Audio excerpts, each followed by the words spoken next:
he was a great player who played the point, but that doesn't make him a pure point guard. Like Tyler Ennis, pure point guard, right? Leader on the floor general, set up his teammates, made everybody around him better. Yes, he wasn't the all-time assist leader in NCAA history.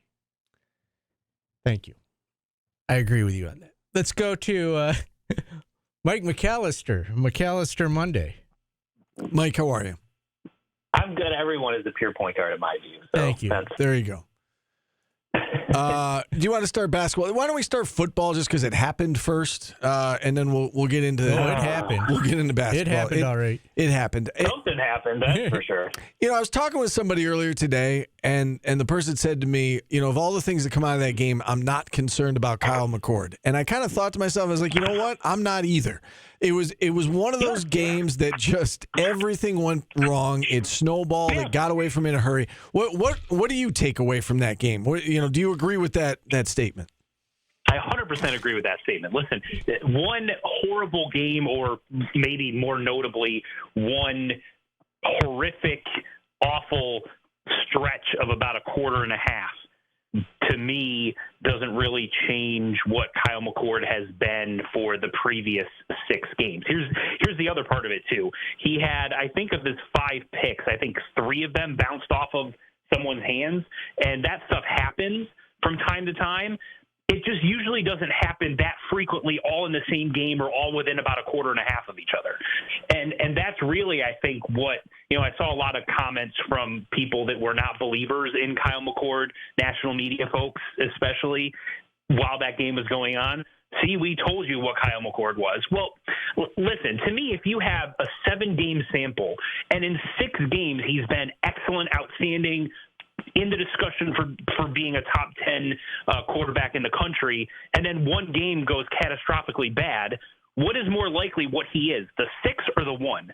So I look at it logically and think he's more likely what he is for those 6 games. But the good thing for him is he's got 5 games to basically make sure that everyone knows that one Pitt game was an anomaly. The other thing I saw was I didn't see a lack of effort when the game got out of hand. They continued to fight and play hard and all of that. Fran Brown continued to coach. I think the team is still together. I didn't see anyone quit or give up. I saw them keep playing hard throughout the entire game, even when it was obvious what the result was going to be. So as you're looking for silver linings, all of those things are things that I would point to. And going back to the interceptions as well, and you touched on it there a moment ago, and I'm not putting this on the receivers, but I guess my point is I don't know that it was all McCord. I think the offensive line didn't do him any favors. He was under pressure quite a bit. As you said, the ball bounced around on 3 of them. I thought you got to give the Pitt defense some credit, too, for coming up with a great game plan. This wasn't all on Kyle McCord, I guess, is what I'm saying, right? I mean, how much would you put on the receivers and the O-line? And again, you got to give some credit to Pitt as well. Yeah, I think if you're going to place blame, so to speak, there's, the saying goes, you win as a team and you lose as a team. And I think this certainly applies there. There's some blame to go in all of those areas. I think the defense, Pitt's defense, to your point, also clearly did a whole bunch of film study and took notice that Syracuse runs a lot of short routes, right? Especially without Zede Haynes, that there's a concern perhaps from a Syracuse perspective that you don't have that guy that can really stretch the field with his speed, that can really put pressure on opposing defenses. And so they were really physical at the line of scrimmage. That is something Syracuse is going to have to adjust to, because I think teams are going to see what Pitt did in terms of their physicality and their aggressiveness in the first 5-10 yards after the line of scrimmage, and they're going to try to replicate some of what Pitt did in order to create some more turnovers. The other thing is, it's the second they've lost 2 games, and in both of those games, the offense just looked completely out of rhythm, completely different than what it did in the other 5 games, and they both came after a bye. Maybe for whatever reason, this team just loses a little bit of its rhythm, momentum, et cetera, after a bye week, and they need a week to sort of get back into it. It just happens to be that week you're playing another, power conference team that if you're not on top of your game, they can beat you. So I would be surprised if I saw another repeat performance like this the rest of the season. Do your expectations change at all now? You know, this team's 5-2. You know, you look at the schedule and you figure Miami is going to be a tough one. They're going to be, probably a significant underdog in that one. You're going to be probably a significant favorite against UConn. And then the other three are, these toss-up games that, all against kind of like evenly matched teams. Where do you kind of, I don't know, I guess, first of all, do you adjust your expectations at all? And if so, like, kind of what are you expecting moving forward out of these last 5? Well, I had them at 8-4 before the season, so I'm not really adjusting much from that. I still think they have an opportunity to go 9-3. Fran Brown to tell you that their goal right now is 10-2. But the thing is, going into any of these other games, whether it's Virginia Tech, whether it's at Boston College, at Cal, those 3 games, the toss-up, so to speak, you go into feeling like Kyle McCord is the better quarterback in that matchup. Now, there's other things that are going to play a part in terms of who wins. This week against Virginia Tech, for example, they are one of the best pass rushing teams in the country. And if you look at some advanced analytics in terms of pass rush win rate and QB pressures and things like that, they're actually better than any team Syracuse has played so far this season, or maybe comparable to what UNLV has been. So there's certainly some cause for concern and some things that other teams do well, but you feel like Kyle McCord is going to be more like he has been in the first 6 games, and that will give you a good advantage going into any of those games. And the other positive you take away is, other than those pick sixes, Syracuse defense played perhaps its best game of the season, really shutting down a Pittsburgh offense that had been pretty good for most of the season. Yeah, I was actually interviewing Elijah Robinson before I came over here for the radio show. He's going to be on the TV version of Orange Nation tonight. And I asked him about the defense, and he said, our job as a defense is to at least match whatever the other defense does. And so he said, I asked him for his assessment. He's like, we didn't play good enough. Pitt forced turnovers. We did not.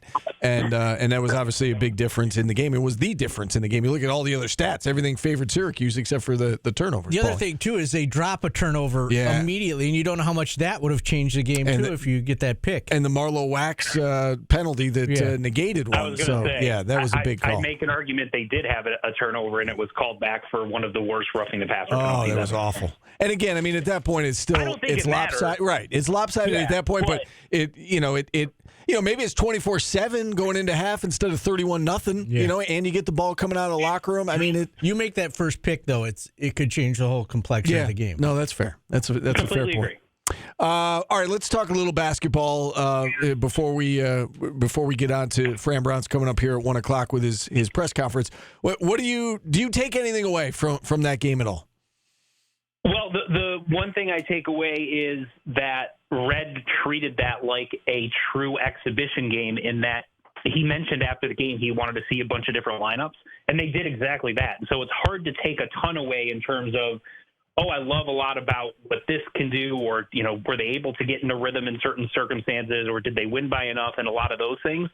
I understand defense and rebounding is a concern of his. But what I saw was Jaquan Carlos is absolutely every bit of the pure point guard, to steal the term you guys were arguing about, that I think that was sort of his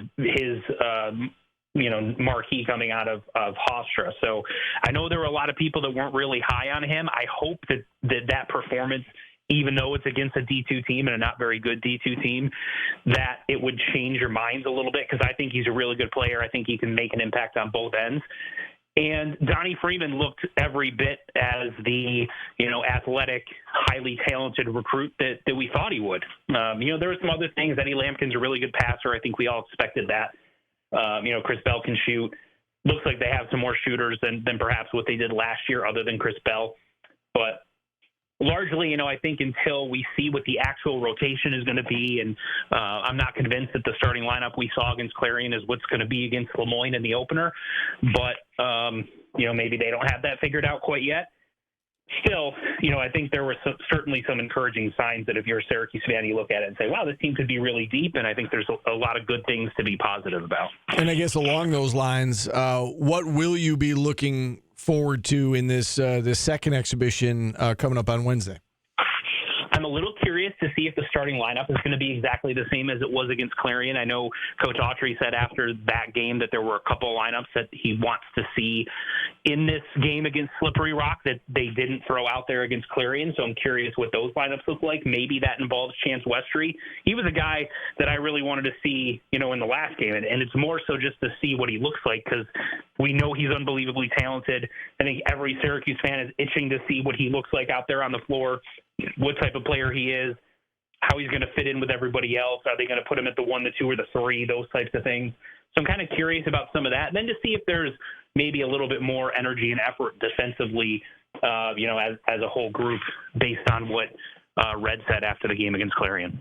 All right, and then, Paul, you got anything? Lastly, just looking ahead now to the Virginia Tech game on Saturday.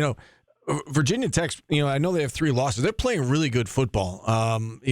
Maybe top 5 in the ACC right now. What concerns you the most about the Hokies? Well, it's their ability to rush the passer, as I mentioned earlier. They're one of the best in the conference, one of the best in the country in that area. And we know when Syracuse's offense has struggled, most notably against Stanford and against Pitt in the most recent game, part of those struggles have been because teams were able to put pressure on Kyle McCord and not let him get into a rhythm. So that concerns me a little bit. And then offensively, they've been much better at getting some big plays, and their quarterback, Drones, is a true dual threat. He can really beat you in a lot of ways. And so anytime you have a quarterback that is as dynamic as he is and has the ability to sit back in the pocket and beat you that way, but also can scramble or have some designed runs, get away from what should be an easy sack, those types of things to extend a play, that certainly puts extra pressure on your defense. So I'm curious how that will be this week, and what will the spy situation be for Syracuse? Will they put Marlo Wax there, or will they still put Fidel Diggs back there? I'm kind of interested to see how that dynamic plays out. But there's certainly things that Virginia Tech is going to do that's going to pose a problem for Syracuse. All right, Mike. As always, we appreciate the insight. Thanks so much. I'll see you up there on the quad on Saturday. Thanks, guys. All right, Mike McAllister joining us here on the show. And with that, we'll hit a timeout. We'll wrap up hour number 1 next, and then Fran Brown's weekly press conference coming up at the top of hour number 2. We're back after this on ESPN Radio.